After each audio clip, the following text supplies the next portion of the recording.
নমস্কাৰ বন্ধুসকল, স্বাগতম জনাইছোঁ আজিৰ এটা নতুন ভিডিঅ'লৈ।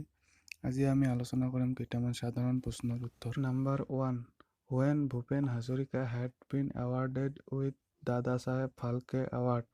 ডক্টৰ ভূপেন হাজৰিকাই কিমান চনত দাদা চাহেব ফাল্কে বঁটা লাভ কৰিছিল?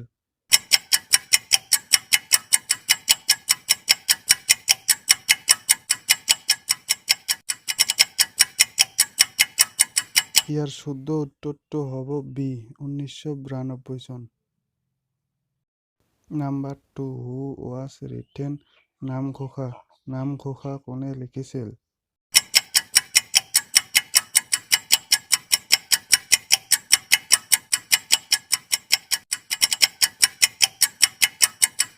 ইয়াৰ শুদ্ধ উত্তৰটো হ'ব বি, মাধৱদেৱ।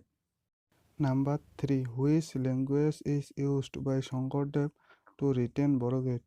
শংকৰদেৱে বৰগীতসমূহ লিখিবলৈ কি ভাষাৰ প্ৰয়োগ কৰিছিল?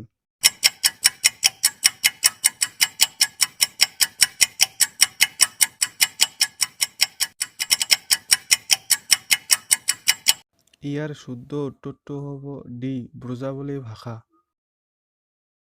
Number 4, who is the current chief justice of Assam?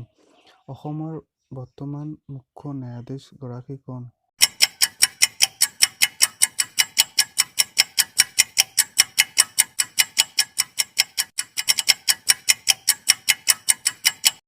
ইয়াৰ শুদ্ধ উত্তৰটো হ'ব A, Ajit Singh. Number 5, the first Assamese film Joymoti was released in the year? প্ৰথম অসমীয়া বোলছবিখন মুকলি কৰা হৈছিল?